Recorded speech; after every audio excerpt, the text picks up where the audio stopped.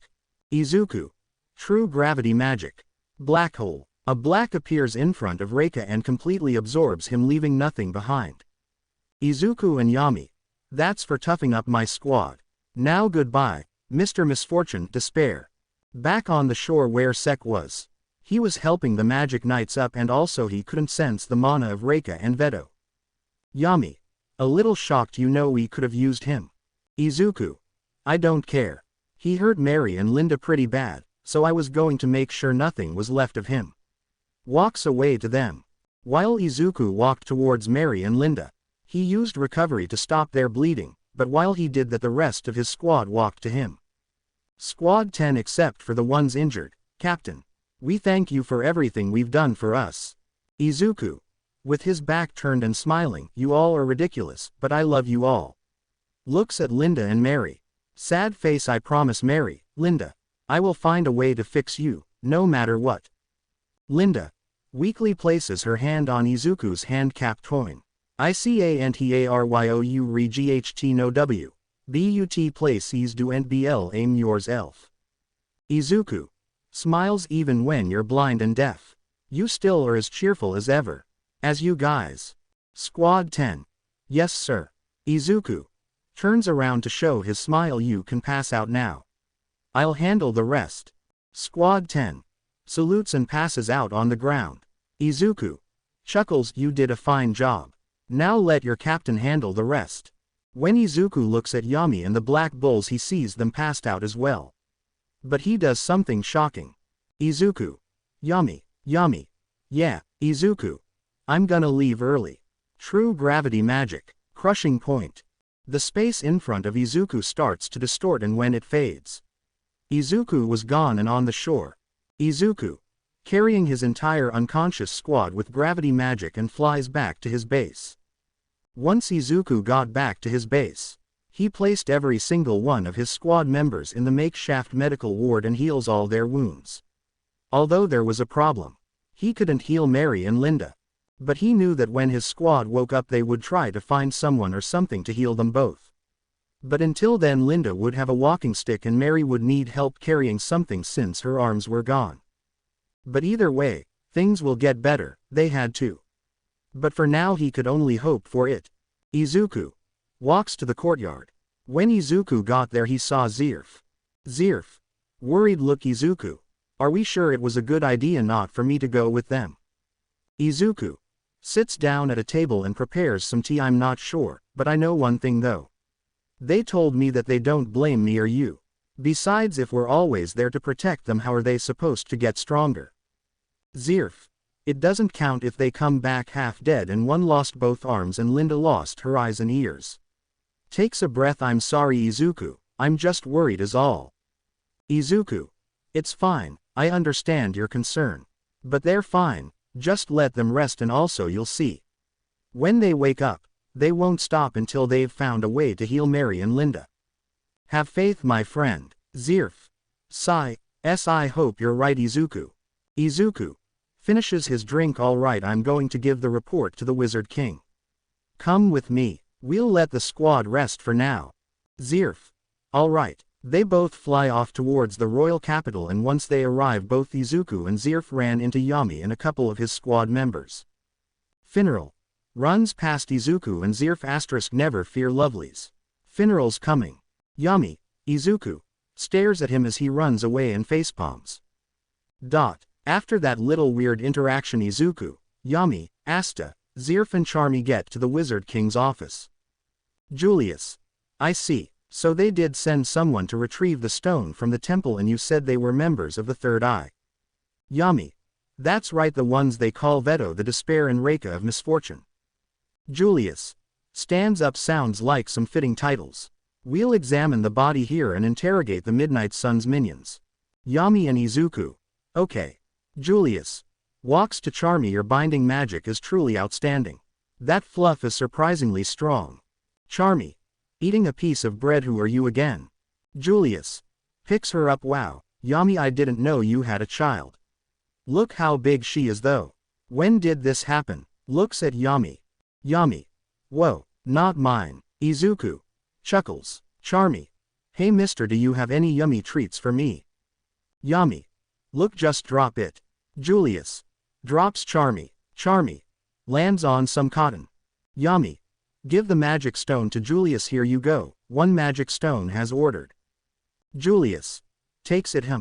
Thank you for this. I know it wasn't easy to procure.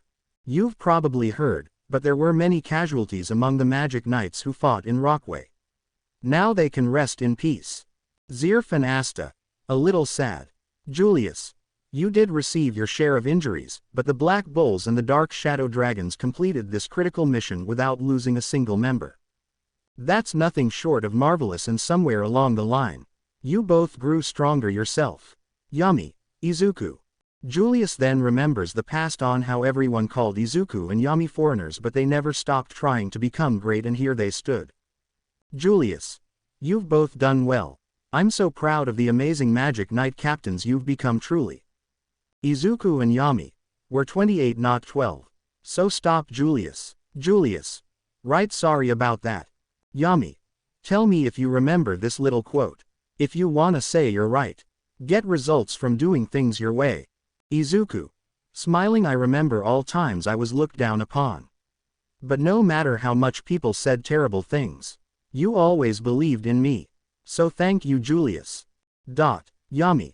And just like we told you before, we accepted that mission to prove you weren't wrong. That you haven't made any mistakes. Julius. Smiles. Izuku. And the way they fought against those monsters in the underwater temple. Our squad members proved that we weren't wrong about them either. Julius. Yes, places a hand on Asta's shoulder, and Asta. You've had another impressive showing, young man. You're doing well, very well in fact. Same to you Izuku. I expect we'll see a lot more from you both. Asta. Thank you sir. There was something I was wondering. I know you're super busy and I don't wanna bother you or anything, but I hoping that maybe. Julius. Of course, what it is. Asta. Well, if it isn't too much trouble, could I get your autograph please? Julius. Anime fall over. Izuku. Starts laughing. Zirf. Trying not to laugh. Yami. Tell you what, you can have mine on your face. Asta. I'll pass, thank you. Yami. Gets closer. Be nervous around me for once. Asta. I am. Marks then appears beside Julius. Marks. Please forgive the intrusion sir. But it's important. Everyone looks at him. Yami. Hey mushroom head. Marks. I told you before, it's. You know what, never mind. Now isn't the time for this. Julius. Go on Marks. What it is, Marks. Kaidan, the border village, incited a frequent skirmishes with the Diamond's Kingdom. A diamond unit is attacking it as we speak. Everyone except for Julius. Shocked. Julius. Of course they had to strike now. Looking through the intermission magic, they see a small army of diamond soldiers. Julius. This is far cry from our usual skirmishing. Especially when you consider those who appear to be command. Marks. Yes, Lagus, Brox and Yagos. Julius. 3 of the 8 Shining Generals. Asta. The 8 Shining Generals. I've never heard of them before. Zirf. They're the 8 most powerful people in the whole Diamond Kingdom. Asta and Charmy. Shocked. Zirf. You could consider them to be something similar to our Magic Knight captains. Asta. That's super not good. Marks. Worst Kaiden is our linchpin of our border defense. If we lose it we'll be wide open to Diamond Kingdom invasion. A.N. BTW I hate these 3 8 Shining Generals in the Black Clover story. I think they're annoying and their magic is boring. At Kaiden. Lagus. The time has come. This battle could alter the course of the Diamond Kingdom's history. Yagos. Haha. A big battle, it's been too long. How very exciting. Brox. Ha ha ha ha ha. We'll crush this Clover Kingdom weaklings and take their precious border town. The little maggots don't stand a chance. Lagus. Our spies informed us that the Clover Kingdom has been worn down by the continued conflict with the Eye of the Midnight Sun and that border security was thin on the ground as a result. It seems they were correct. Brox. We just need to take control of Kaiden and then we'll have the upper hand. Let's get started already. Ha ha ha ha ha. Yagos. This area has a wealth of resources too. A fact that's lost on those Clover Kingdom fools. Asterisk laughs a bit. Suddenly a bunch of purple Orca members to the edge of Kaiden and prepare to prevent their invasion. Purple Orca member. Deploy the magic barrier. A barrier goes up on Kaiden. 2. I have 50 mages using pouring their magic power into this barrier. You won't be able to break through it easily. None of your attacks will be able to reach us. But our magic can pass through it without a problem. Our first target is that lightning magic user. Lagus. Pick him off. They shoot magic at him. But a barrier around Lagus protected him. Lagus. Is that feeble attack the best you people can muster? Opens grimoire. Fine then, I'll show you how a proper magic spell is done.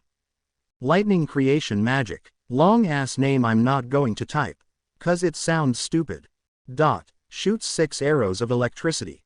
The arrows break through the barrier instantly. When the barrier breaks the diamond soldiers begin to invade into Kaiden. Brox. Red clay creation magic. Raging great boar charge. Breaks through the wall of Kaiden. Asterisk ha ha ha. Long live the Diamond Kingdom. Yagos. Damn it Brox, you reckless idiot. I wasn't done yet. A general should stay out of the fray and give orders. Not charge in ahead of his troops. Where is your sense of dignity, man? Lagus. Watching Brox. Oh, he always does that. It lacks Polish true, but it does demoralize the enemy and that's what he's after. You can't deny he's got a talent for it. Come Yagos. Let's press the attack, shall we? Yagos and Lagus. Charge in as well. Brox. HAHAHAHAHAHAHAHA. Lagus. Shoots more arrows. Diamond soldiers. Shoot some magic. Back to Julius. On comms. Asterisk it's no use, their attacks are too much. Yami. Not good. Julius. A little worried. Marks. Kaiden's defense is shattered. They're in serious trouble. Charmy and Zirf. No kidding. Marks. Wait, hold on, is that? Yami and Asta. Even more shocked. Yami. What now? Speak, mushroom head. Marks. It's them, they came. One of the mightiest Magic Knight squads in the Clover Kingdom. The Golden Dawn. In Kaiden the Golden Dawn had just arrived. Asta and Charmy. You know, my prince.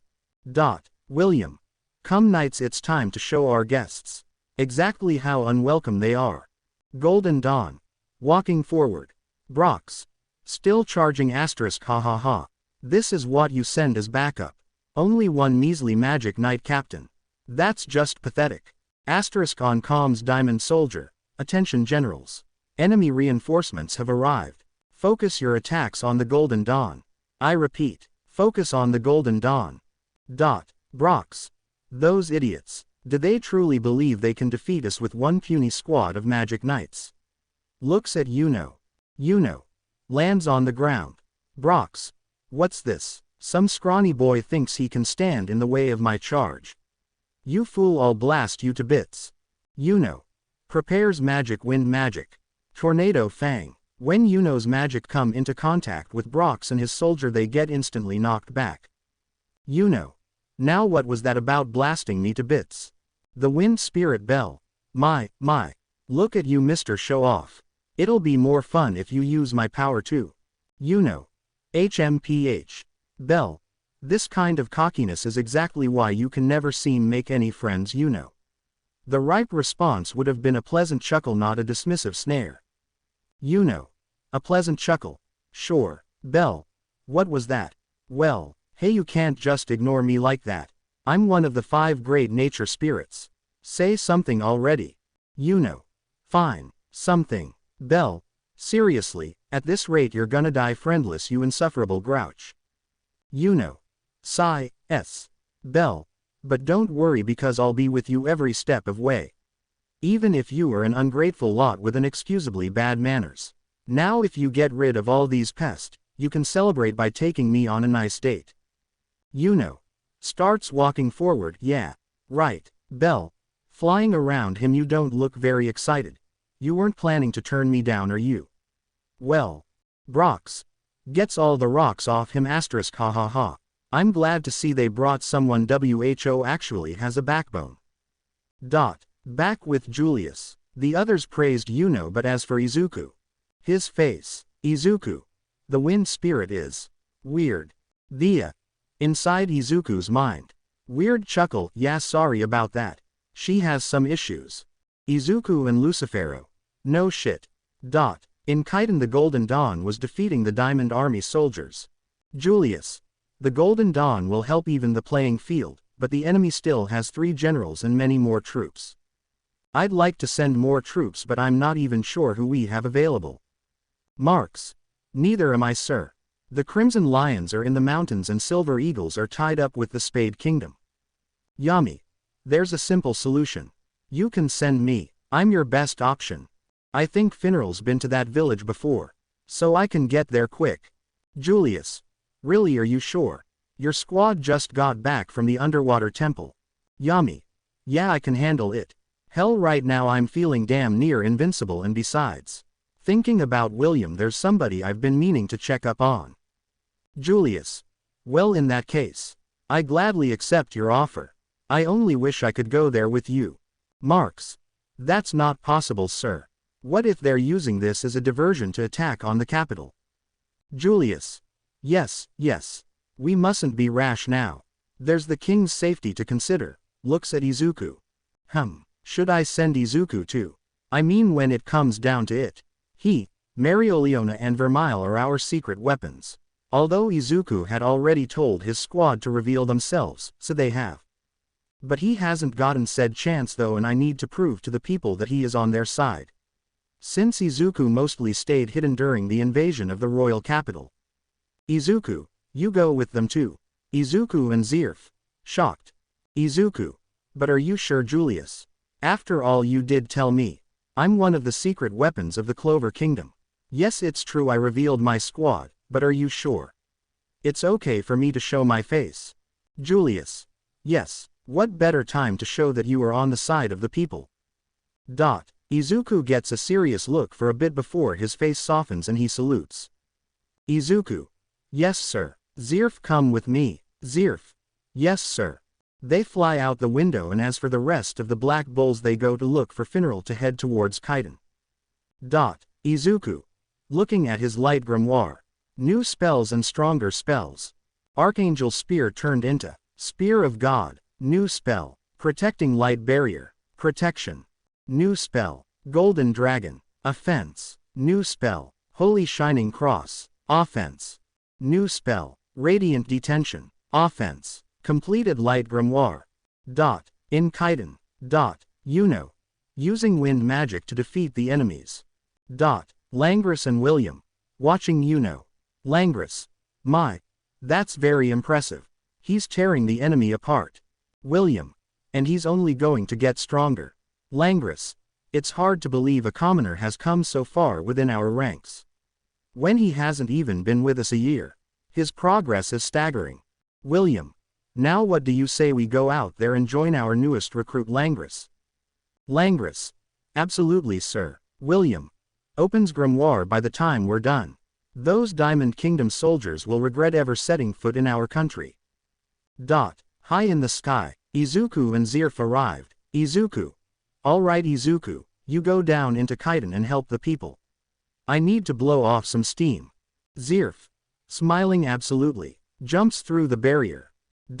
In the sky Izuku's eyes were narrowing. 'Cause he was able to sense their magic. Every single of them were weak. Izuku. TCH. I only need light magic to defeat you all. Closes his gravity grimoire and light grimoire. I've never used this spell yet. So let's run a test. Light magic. Radiant detention. A decently sized explosion came off Izuku's body. Izuku. Interesting, and I can charge it too. Body starts to glow lightly. When he does that, Izuku charges at the diamond soldiers outside the barrier. Numbering over 1,000 in reinforcements. Citizen. It's the Golden Dawn. Standing in front of the people. Brox. Ha ha ha, so this kid must be the advanced guard for the Golden Dawn. I gotta say, you're not bad for a puny brat. Lagoos. How tragic. Brox. Looks up at Lagoos. Lagoos.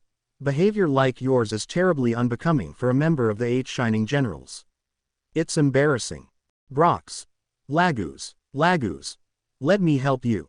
I can't bear to watch. Brox. Don't go sticking your nose into this. I wanna kill him. For the people were cheering him on. Hoping he would defeat the mages in front of him. Lagoos. Lands in front of Brox and talking to the townspeople seem awfully confident in you. Brox. What the hell, aren't you listening to me? Lagoos. Alright, let's see how well you defend yourself and all of them. Prepares more arrows. Arrows. Bell. Right here. Leave it to me. Lagoos. Shoots them at Wind magic. Swift white bow. Creates massive bow and arrows. Bell. Takes in air and blows out. This causes the arrows to shoot out, and when they clash, Lagoos' arrows are cancelled out and arrows create smaller versions that destroy the barrier. Lagoos. That's absurd, you deflected my arrows so swiftly and broke the barrier. You wanted to find out if I could defend myself, right? Well, can you? Lagoos. Damn, who is this boy? Standing against both Brox and Lagoos, I can protect myself and all my friends. Bell. Flies in front of him, you heard him. And I are one soul. Doesn't respond. Bell. Flies in his face a hello. Not gonna respond. Can you at least give me a quick yes or no? No. Bell. You know what, I changed my mind, I need an explanation. Brox. Laughs a bit. I bet you want me to help now, don't you, Lagoos? Lagoos. How dare that little upstart make a fool of me? I'll handle him myself. Out of my way, Brox. Brox. I told you before. Leave the twerp to me. They both start to argue about who will fight while Lotus, another one of the Diamond Army soldiers, was watching. But soon he switched his attention to 2 things. One was the bright glowing light in the sky. It looked like it was heading towards their reinforcements at high speeds. However, Lotus wasn't able to tell who or what it was. All he could tell was, it was a blinding light, almost as bright as the sun. For the second thing, he paid attention to the Golden Dawn's captain and the tree roots. As for inside of Kaidan, the Golden Dawn and Zirf were having trouble because they were outnumbered, even though they were defeating the soldiers easily. Yagos. That's it, you weaklings. Keep on struggling. Palm. His magic is clinging to us. It makes it so our spells don't work properly. Yagos. Shoots mucus at him. It's mucus creation magic. One of the most disgusting magic types in Black Clover. Anyway, I digress. Known as Mucus Snail, a powerful spell that reduces the abilities of anyone it touches.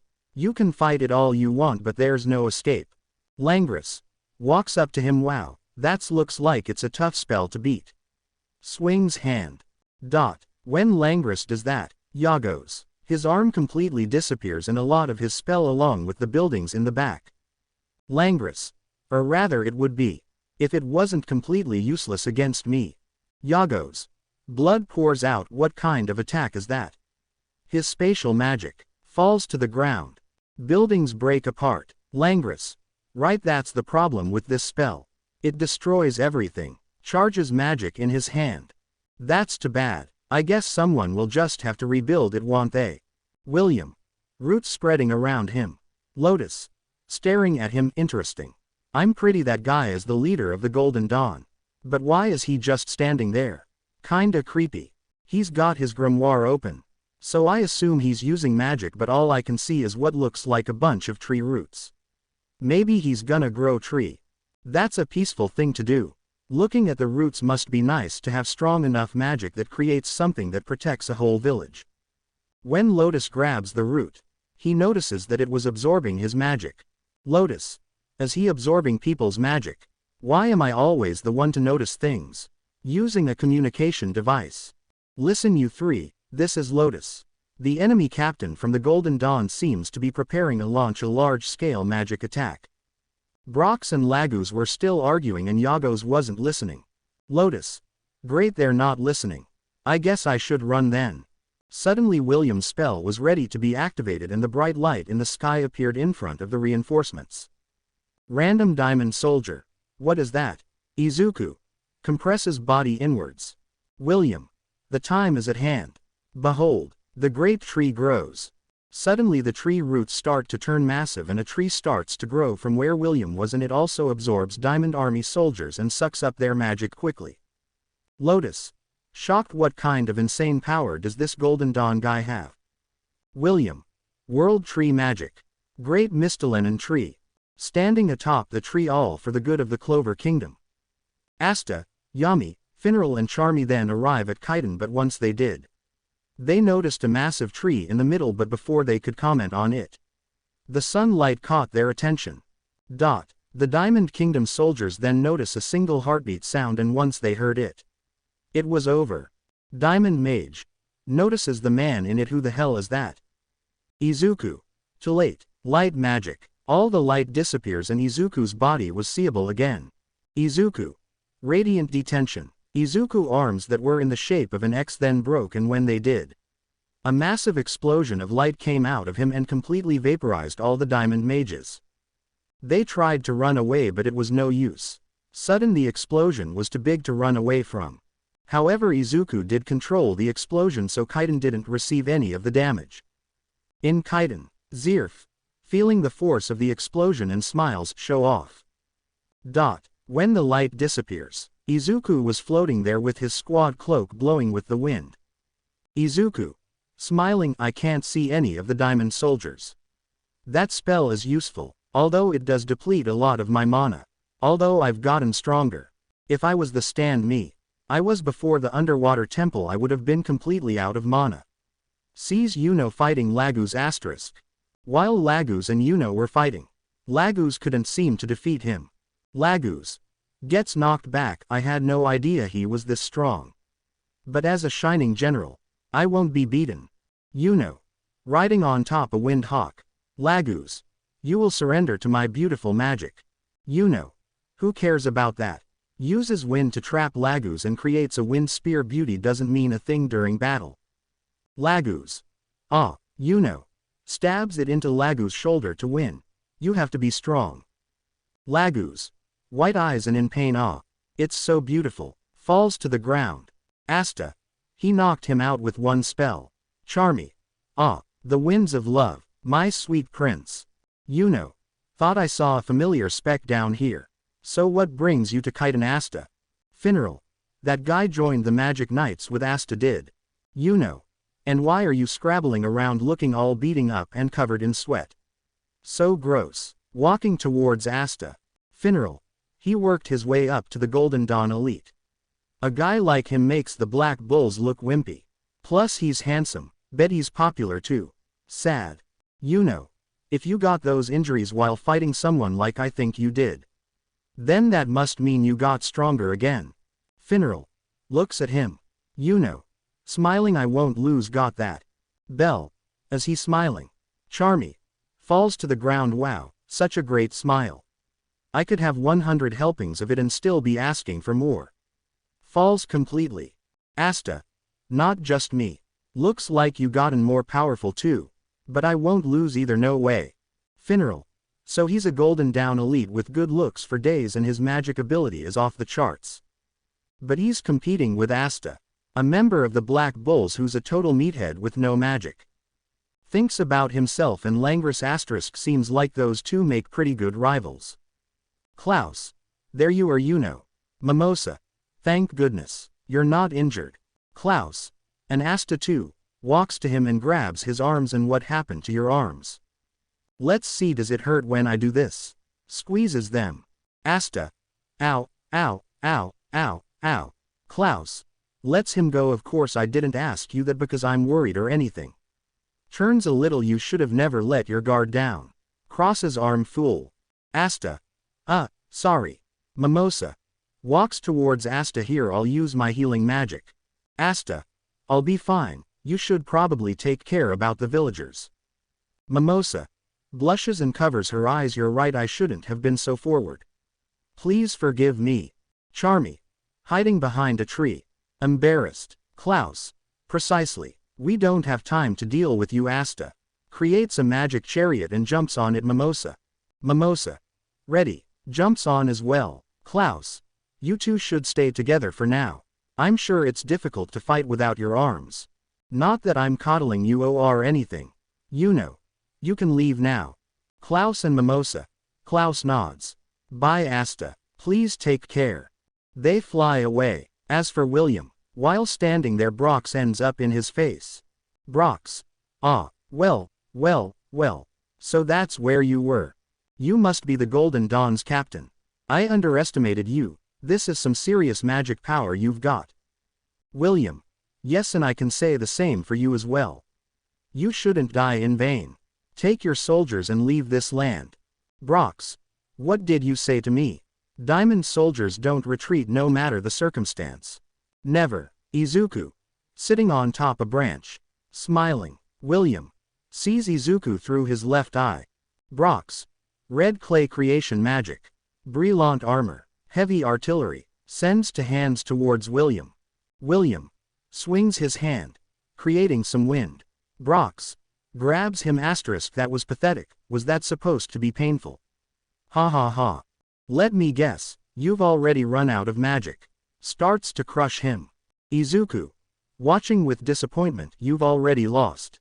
Suddenly comes out Brock's shoulder and it completely incases him in a tree, knocking him out and starts absorbing his magic. William. World tree magic. Mistiltine seed. You should honored, you know. Your magic is being used for the nourishment of the Clover Kingdom. Izuku. Still sitting on top of a branch. Senses Lotus behind you. Brox. Starts falling towards the ground. Lotus. Appears behind William. William. An ambush. He must have concealed his power. Yami. Slashes Lotus's shoulder. William. Yami. That's my name. Good to see you, Featherface. Lotus. Ouch. I thought I could turn things around if I bagged the Golden Dawn captain, but I guess not. Who could have expected I'd have to fight this guy again, and he's even stronger than the last time. Holding his shoulder kinda makes me feel like a pitiful old man. Yami.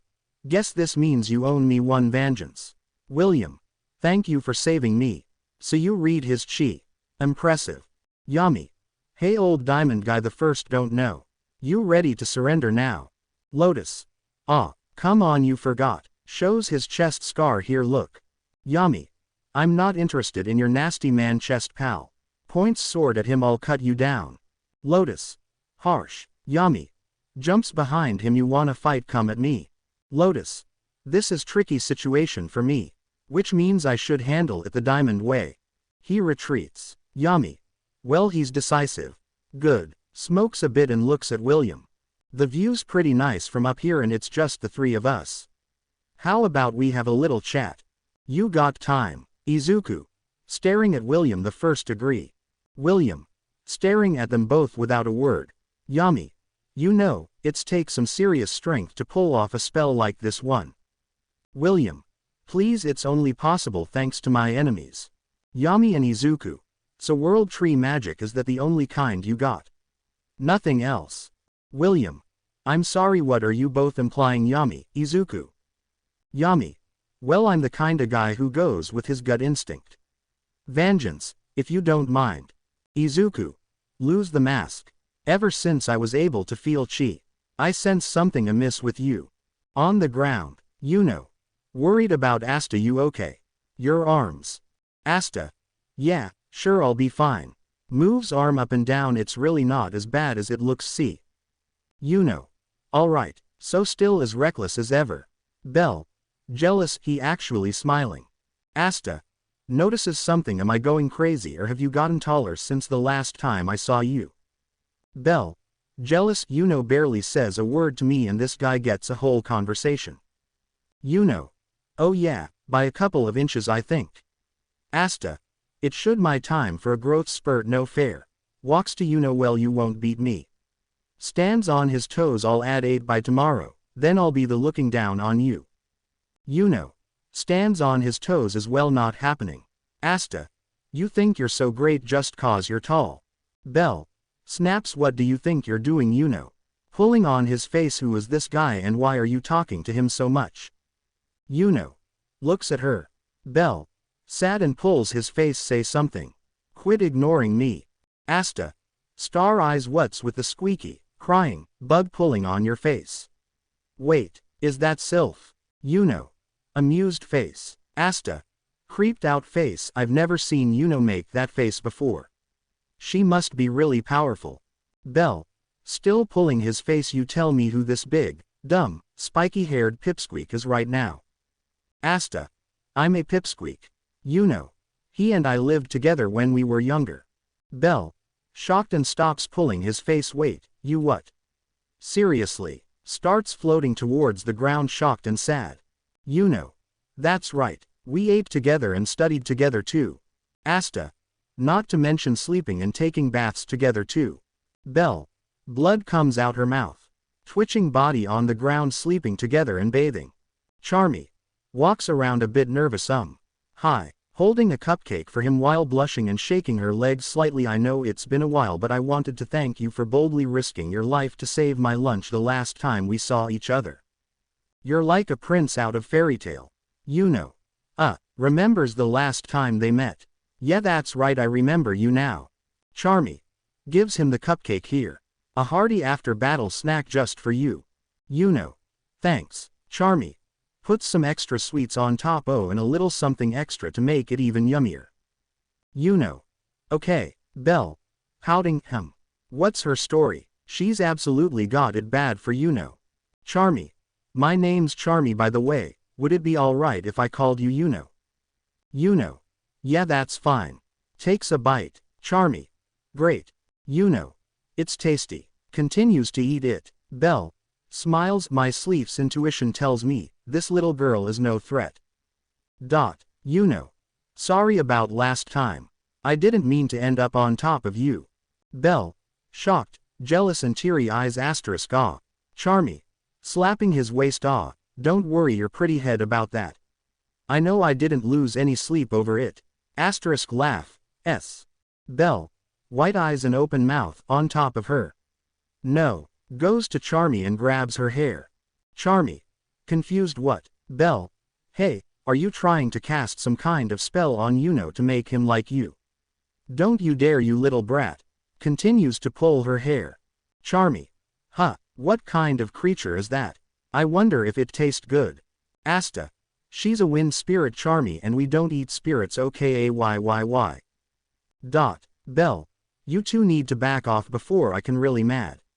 Is mine and nobody else's. Charmy. You better be careful who you're calling a little brat.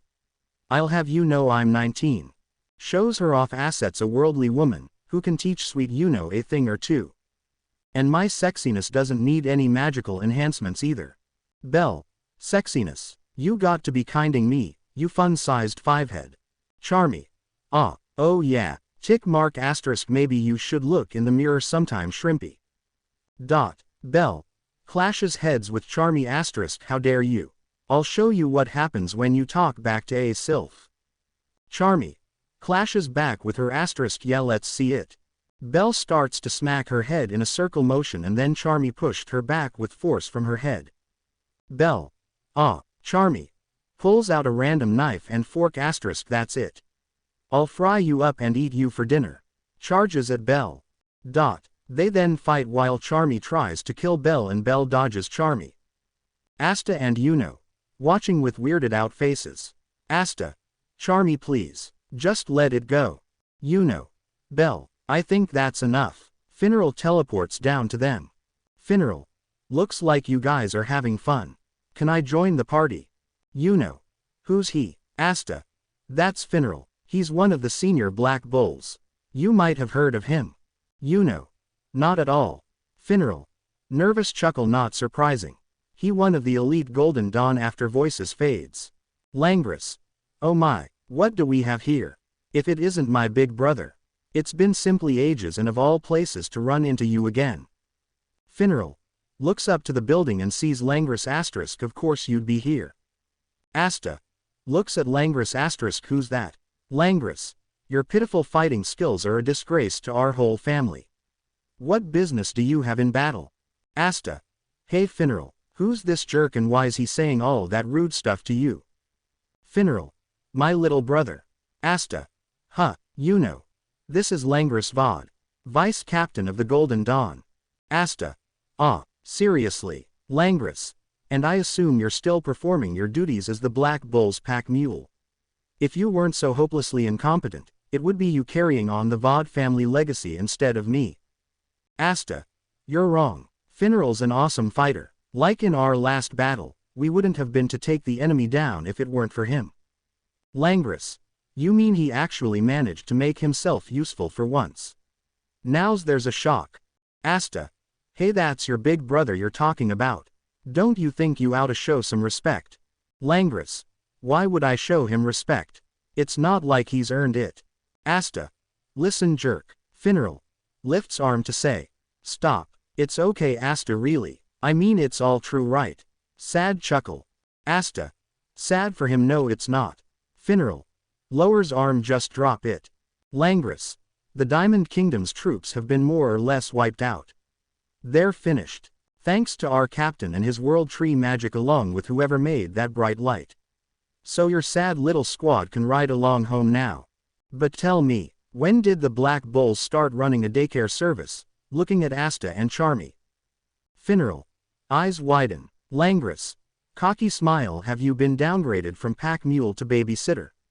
Looking after this snot-nosed brats, you must be simply mortified. Asta. Angry asterisk who are you calling a snot-nosed brat? Charmy and Asta start to yell at him until Finral stops them again. Once he does that, Zirf also arrived in their area and looked at them. Finral. That's enough. You can mock me all you want, Langris, I don't care. But them.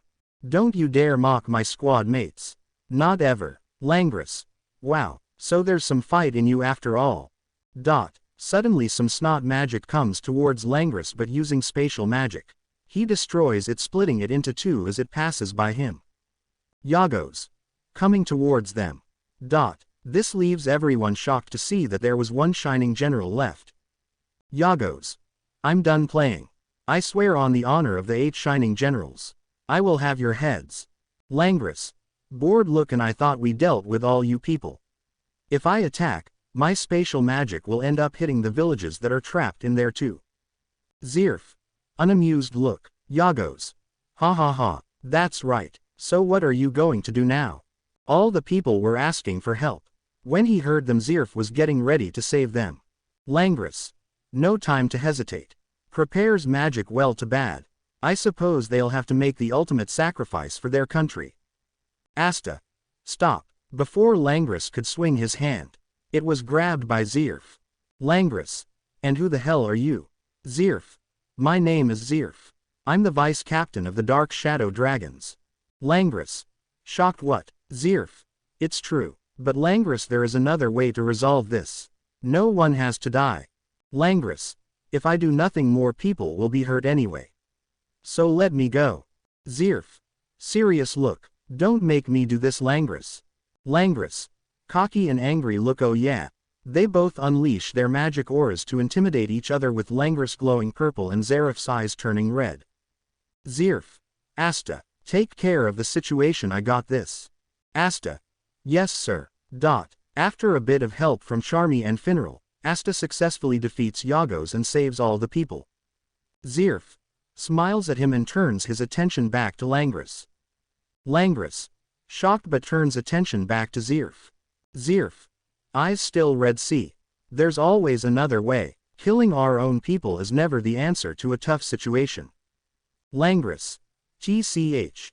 After a bit longer of mean mugging each other, Zirf lets his hand go and jumps down to the black bulls. Finral, Langris. Langris looks at him. Finral, it's true I could never hope to best you. But, someday the black bulls will best the Golden Dawn. Asta, yeah, once he says that, all of the Black Bull members turn their attention to Zirf. Asta, so you say that you're the vice captain of the Dark Shadow Dragons. Zirf, indeed, also Izuku was right, you truly are an interesting kid. Asta, you seem like a more serious Izuku. Zirf, yeah, my captain can sometimes be a little tenacious. But it's his nature, so I don't really mind. Asta, star eyes asterisk, so cool. By the way, what's your magic? Zirf, oh, shows his grimoire. Finral, confused, why does your grimoire look like that? Zirf, you mean the both designs, right? Well, my magic is two-part, meaning it has another attribute to it. It's called death magic, another with a tiny hint of curse magic. Asta couldn't help but be excited. The vice captain sounded so cool. Back in the tree, Yami. Vengeance if you don't mind. Izuku. Lose the mask. William. My face isn't exactly fit for others to see. Yami. What you wear that thing cause you're super ugly or something. Hey, it's okay. I promise not to laugh, alright. Asterisk laughs a bit. William. I understand, Yami. Izuku. You're both suspicious of me, aren't you? You think I might be the leader of the Eye of the Midnight Sun. Yami. Frankly, I do. His light magic. Vengeance's world tree magic, they're different, sure, but something isn't right. Yami and Izuku. They've got the same build. Similar voices. Most of all, their chi feels the same. Izuku. I may not know you as much as Yami does. But something doesn't feel right. Ever since I learned to read chi, I noticed William's chi and Licht's chi feel the same. At the same time, where was he during the Distinguished Service ceremony?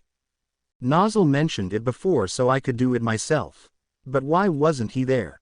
Every captain, no matter who you are, has to attend the ceremony if their squad members are attending as well. Then suddenly right afterwards, Fugolian loses his arm and goes into a coma while he was down and we were outnumbered. No sign of William. Then all of a sudden, a couple days later, a light magic user shows up and says he was the one who took down Fugolian, and at the same time when he said that, I learned how to read chi and realized his felt the same as Vengeance's. Yami. It's been 10 years since we met, hasn't it? William. That's correct, Yami. So we've had a pretty long history, you and me. Meeting on the battlefield, fighting alongside each other from time to time, even eventually becomes captains together. Remember how bouncy Nozzle's braid used to be? William. Slight chuckle. Izuku. Amused sigh. Yami. I'm not saying we're especially friendly, but we do go back a while. There's something about him that I feel in you too. So come on, show me your face. William. Very well. William then takes his mask off to show his face. Izuku and Yami. Looking intently. Yami. Those are some pretty nasty scars. Had them long. William. Always. My whole life. They called me a cursed child. Yami. Is that right? William. Not even magic can heal these marks. People found them eerie to look at and they feared me. I was a nobleman illegitimate child until I was 8 years old. I lived in the Forsaken Realm, but then the nobleman heir passed away. He summoned me, brought me into his house to be his successor. Fortunately I possessed great power and my magic was curiosity, but even there my face was despised and the nobleman's wife. My foster mother treated me cruelly. I wouldn't wish the sort of childhood I had on anyone. Yami. Sounds like you've been through a lot. William. Yes, but that's also when I met Julius. He paid no mind to mine appearance and instead seeing only mine strength. William then remembers the past where he met Julius and he complimented William on his magic and its name. He also offered him to join the Magic Knights. But William was a little disheartened by his face. However, Julius told him to not pay any mind. So as a solution he offered William his mask. William. I was happy and I vowed to devote my grimoire to his service. Yami and Izuku. That's a familiar story. His face and bearing both resemble the licked mages. But I'm not picking up any trace of power in those scars. No tricks at work. He's not showing me an illusion, more than that. His chi tells me he's not lying. So I guess the resemblance is purely coincidence. Yami. Right, well, sorry, William. No, I glad I got the chance to show you who I am. Thank you, Yami. Izuku. Sure thing. A Golden Dawn member then speaks through a communication device. GDM. Captain Vengeance, do you read me? The Diamond Kingdom has begun to retreat. William. Very good. Don't pursue those who flee. Concentrate on your efforts on healing the injured. GDM. Understood. William. We should get to work with the number of prisoners we've captured. Transporting them all will be difficult. Yami. Yeah, oh hey, I got a guy who comes in real handy for that kind of thing and we can work him hard. William. Laughs a bit, not too hard now. Izuku. Alright, you two. I'll met you down on the ground. Stands up and looks in the distance. I don't regret my decision at all coming here. I love the Clover Kingdom. Does a backflip off the tree and begins to fly. Finneral. Sneezes. Zirf. Someone talking about you. Finneral. Probably. I guess things have gotten pretty quiet. We should probably go look for the captain. Zirf. I agree with you for my own. Charmy. Alright. Asta. Sounds good. See you later, Yuno. Yeah, bye Asta. Don't eat stuff you find on the ground. Asta. Hey, that's not fair. It's been years since I've done that. Charmy. Goes to Yuno. I was wondering if there's a way I can get in touch with you sometime. Belle. Pixie dust comes off her wings. Hey, stay away from my Yuno, you raccoon. Charmy. Covers her eyes. Are you trying to blind me with you sparkles? Zirf. Laughs a bit after watching the scene and flies to the city wall. When Zirf gets there, Izuku lands near him. Zirf. Hey Izuku, did you find what you needed? Izuku. Yeah, I did. I think. Zirf. Alright, well, let's head back. The squad is probably awake and waited for us. Izuku. Yeah, I bet they are. Takes a peek at the tree and eyes widen. While he stared at the tree, he felt a slight static shock in his mind. It hurt a bit, but Izuku noticed he couldn't stop looking at the tree. In a bit he gets the same unfamiliar flashback from last time. Izuku ends up in an unknown place, and when he does, he notices a man and woman. The man was wearing a white outfit and had white hair, whereas the woman had the same plant hair he saw from last time. Woman. A little ray of sunshine, isn't he? Man. He is truly. His power is even greater than our own. I know he was achieved great things in this world. These people Izuku was seeing were so unfamiliar in his head, but he felt such a nostalgic feeling from them. It was like something similar to standing in front of your parents after not seeing them for a while. He hadn't felt this feeling at all when he lived with Inko and Toshinori. So why were they different? Why was he different? Izuku reaches out his hand towards them both. Mom. Dad.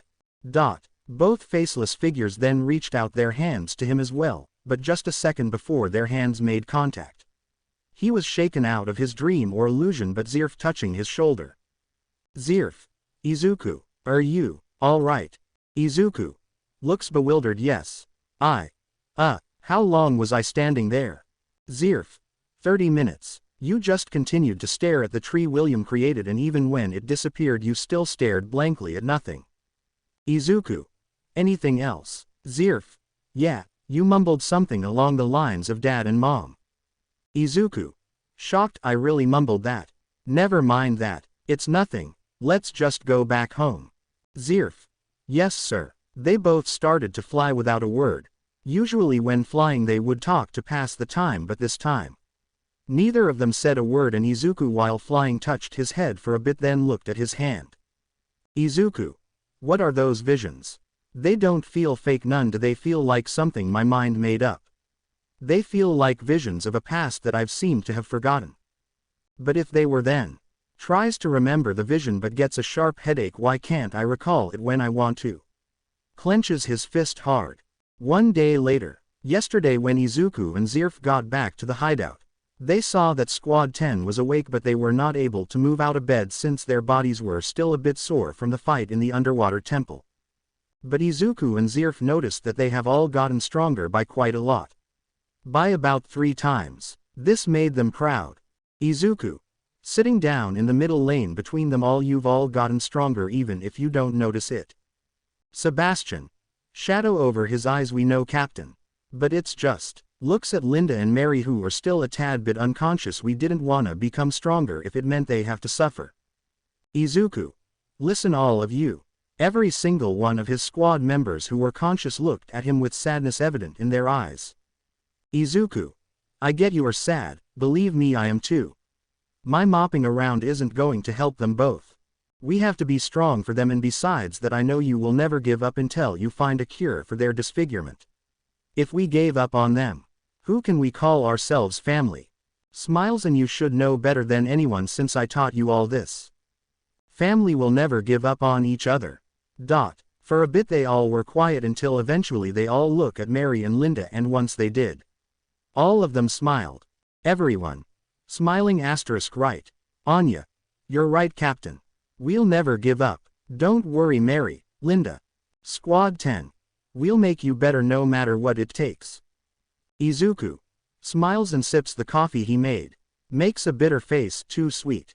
Izuku then walked out the room and went to the hot spring to relax while thinking about Vermeil and Marioliona while drinking alcohol. Izuku. Creates a small compressed orb of gravity and light in his hand and starts playing with it. This kinda reminds me of those days when I had no control and now I can do this. Closes his eyes. Puts both the orbs between his fingers and looks at them intently before throwing them both into his palm and crushing them into nothing. Opens both eyes again. When Izuku opened his eyes, one of them was gold while the other was red. Izuku. I'm almost there. Just a little more training and I'll be able to take on my 2 forms in their truest state. Lucifero. Inside his mind, you develop fast, Izuku. Faster than I ever anticipated. He's right. No human should be able to adapt to mana this fast. Just what are you, Izuku? Izuku. Takes a drink before stopping and answering, honestly I wish I could tell you both. After all, you both are my best friends. Lucifero. Shut up. Izuku. Chuckles a bit. I know you love me, Lucifero. Even you don't wanna say it. Lucifero. Flustered. Just tell us what you wanted to say. Izuku. Happy sigh anyway. If I'm begin totally honestly, I honestly have no idea what I am. Whenever I stare at something or maybe someone, I get these visions of a distant time. I don't know where they are or when they are. But they feel real, like it was a life I once lived but no longer. Appears in the real world. Lucifero. Does the same. That is a troubling subject. Lucifero. Tell me, Izuku. Are you able to recall those memories? Izuku. Number. Every time I try to recall them, I get a splitting headache. Interesting. This sounds like the work of forbidden magic. But if that's the cause and Izuku is cursed, then why can't we break it? In that case, whatever spell it was must have been extremely powerful, or the person people. Izuku. What are you thinking, san? It's complicated, but I have an idea about what is happening to you. But it's no set in stone, so I can't say yet. Also because if it's true that you are cursed by forbidden magic, this'll be a bigger problem than you realize. Izuku. Oh well, it's fine if you don't have an answer yet, as long as you have something in future that could answer my lifelong questions. Yeah, I'll try to figure it out as soon as possible. Izuku. Looks at Lucifero. Lucifero looked at her, knowing exactly what she was thinking before, and he nodded in understanding. As soon as they were there, both Thea and Lucifero went back Izuku's grimoires. Izuku.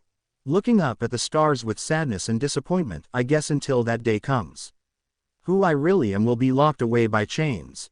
2 days later, after the first, when Izuku had a talk with Thea and Lucifero. He didn't really do much besides checking up on his squad mates, and after the first day passed, Izuku woke up again, and when he checked around his hideout, he wasn't able to find a single one of his squad members.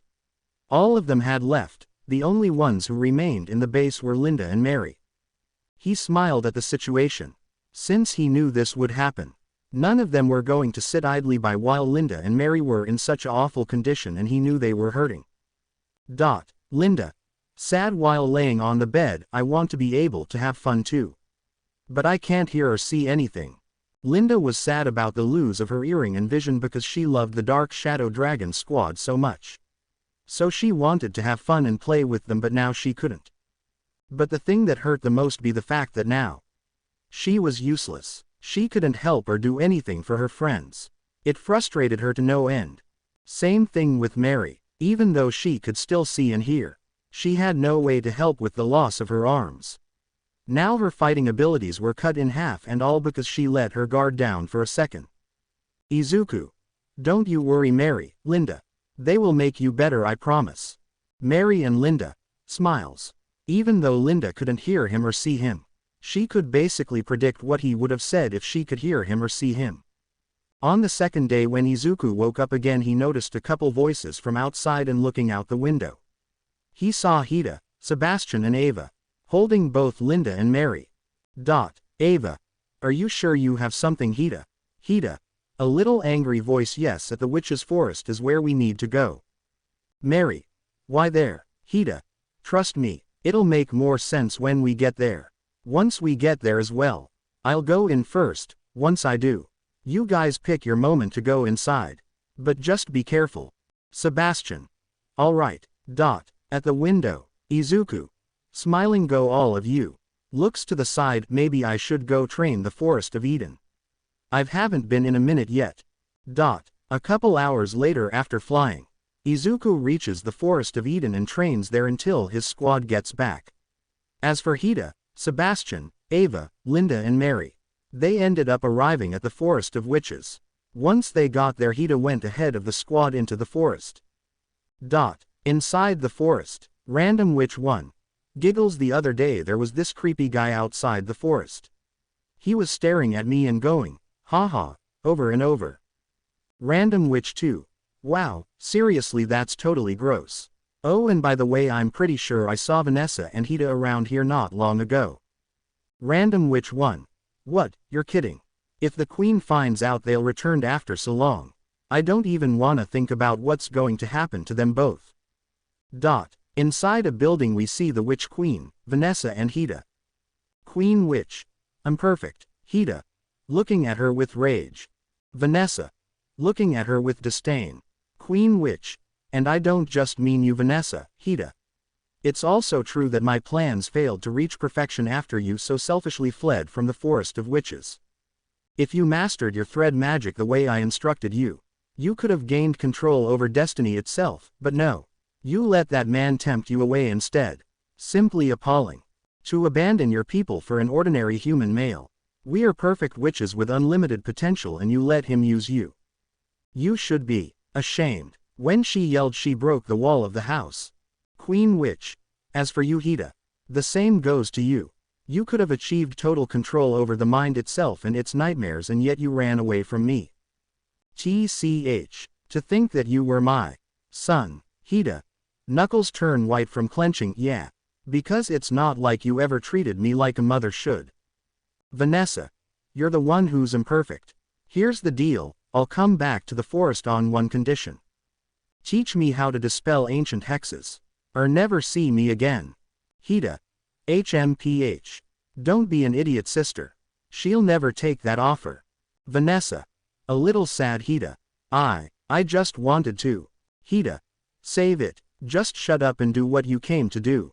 Vanessa. Okay. Sad. Queen witch. It appears you don't know your place. Opens grimoire, so I'll show you now.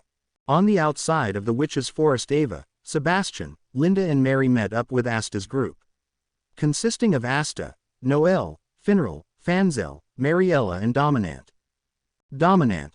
The Forest of Witches. Asta. There's witches here. Wait, what?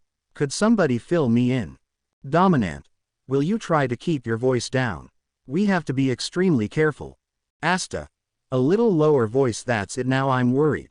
Why is everybody all quiet and serious? Is this like a secret spy mission? Noel. I'll tell you later. Asta. But we're about to bust in. There's only so much later it can get before it's too late. Noel. Look, Asta, if you don't hurry up and shut your mouth. Fanzel, Mariella, Finral, Noel, Dominant, then we'll shut it for you. Asta. Upset low scream. Ava and Sebastian. Flying while carrying Mary and Linda. Chuckles. Noel. Now what were you saying, Domina? Dominant. The queen used her tremendous magic power to cordon off this entire forest. So if we cast even a small spell, she'll immediately know that we're here. Finral. Sounds like my spatial magic won't do us a whole lot of good then. Ava. Interesting. Wait then, why was Hida able to get in? This forest is supposed to be all woman, right? Dominant. She'll find out even if you don't use it. As soon as anyone with magic goes inside the forest, the queen will be alerted. Noel. If she spots us, that means we'll be Dominant. Full of holes. Asta. A little confused. I don't have any magic. So I'm good. Finral. That all makes sense. But how are we gonna get in? After a little commercial thing that Dominant did which made Ava, Sebastian and Mary cringe. She gave them blankets that made them invisible to the naked eye. Back in the unknown area again we see Fana and Midnight Sun member. Fana. Petting salamander humans are so despicable, they do nothing but hurt us and take things from us. MNSM. Mistress Fana. Fana. Stops and turns to him. MNSM.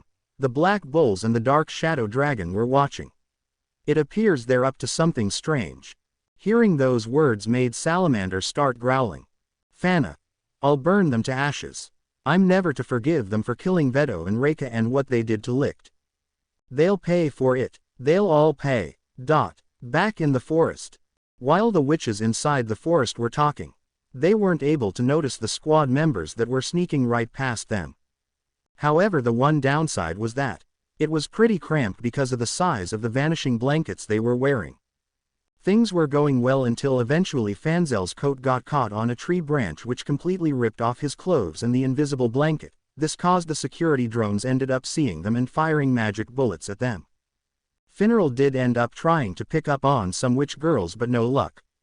After getting surrounded by the drones they used a smoke bomb that distracted them, and when they did, they all ended up flying into the Witch Queen's house. Witch Queen or WQ, looking at Hida and Vanessa, are knocked out imperfect. Asta. She's got Vanessa. Ava. Hida. Dominant and Noel. Vanessa. Asta and Ava. What do you think you're doing? I don't care if you are the queen or whatever. Get your foot off our friend right now. WQ. You dare barge into my home and address me that way? Menacing stare. Perhaps you aren't aware of this. I'm the all-powerful queen of this forest and the mother of every witch here. Your friend there as well as little Vanessa and Hida are my descendants. I have more daughters than you can ever count, as well as one son who just so happened to rebelling against me. And children need to be disciplined. Asta. What do you mean? WQ. This is private family matter, you ought to mind your own business. I'm free to treat my children in any way I see fit. Asta and Mary. I don't know what's going on here, but it seems like you're the boss here and you may be their mom or whatever. But you can't hurt her, him. They both rushed at the WQ. Finral ended up using a portal to teleport them both. But they get caught in a swarm of birds that the WQ created. WQ. I'm perfect. That's bizarre. Do you not have any magic? The other one of you has the same magic as me. What a pitiful imperfect little brats you are. Asta. You're right, I don't have any powers and now I guess I can't even fight you with my swords, but still. Mary and Asta. Unlike you, I'd never step on my own family. WQ. You must that little upstart Vanessa talked about, and you must be one of the women Hida wanted to repair. Although I honestly don't understand why she tried to repair trash like you. Talking to Asta. She sacrificed everything. What a foolish girl I'd raised. She told me she'd become my slave and live out the rest of her days here. All for restoring those silly arms of yours. As well as your arms and that girl's eyes and ears for Hida. Asta. She really did that.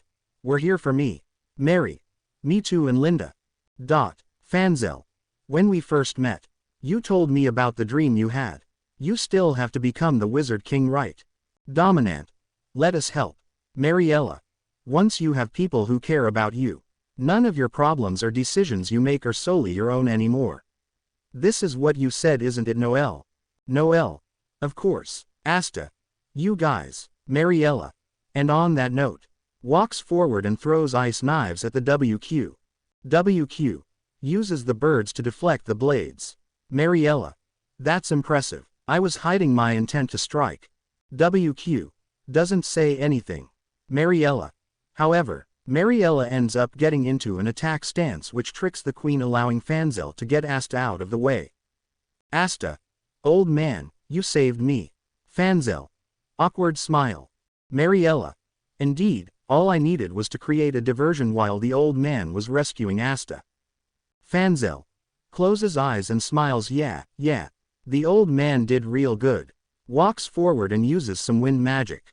Here goes. Wind creation magic. Covers a sword in Wind Emperor of Slashing Winds. Everyone gets ready to fight and speak to the WQ with dangerous voices. WQ. Pitiful fools. What could such imperfect creatures possibly hope to do for him and her? Vanessa and Hida, much like you all, creates an orb that shows the future. Is powerless to escape his and her destiny. This divination paints a lovely picture of the end that awaits you in mere moments. Before the Witch Queen could use any magic, she felt Hida grab her leg. Hida. Hurt and painful voice. Moem. Places du ent who rtthm. If you are gone na. Coughs hurt someone. Do it to me. WQ. Disgusted look. Imperfect. Kicks his hand off. Then suddenly she feels a strange magic coming. WQ. I didn't expect it to happen so soon. I knew they'd be coming, but now of all times. Then again, of course they'd choose a moment like this. To be continued. I hope you guys enjoyed this video and make sure to like and subscribe to the channel. Now we will see you in the next video.